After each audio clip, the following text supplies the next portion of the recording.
Hey there! Let's learn a new word together. Before you start, please hit the like button if you enjoy our content and subscribe to this channel if you're learning English. Stay up to the end of this video and you'll learn a fun fact about the English language. Let's begin. GRIN. GRIN means smile broadly. For example, Dennis appeared, grinning cheerfully. Dennis appeared, grinning cheerfully. Synonyms: smile, smile broadly, beam. Awesome! You learned that quickly. Let's put it in some sentences to understand how to use it. The first exempli. She grins at me, revealing perfectly white teeth. Now, repeat after me.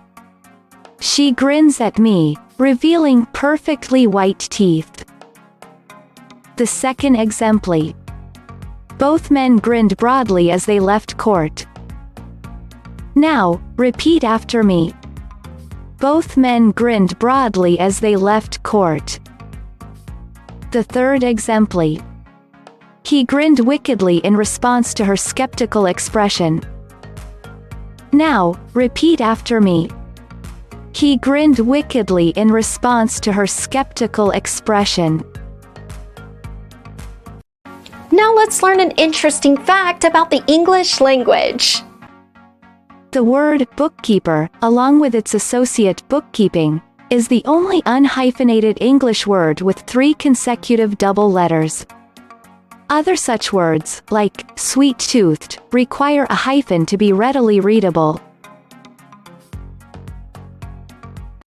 Thank you so much for watching this video up to the very end. If you're not yet subscribed to our channel, hit the subscribe button below. If you're new to our channel, the links to our most popular playlists are below in the description. We've prepared playlists for different levels of English, and they're good for different goals that you might have. Maybe you want to take an exam, or maybe you want to improve your fluency. So check them out and see you very soon. Bye-bye.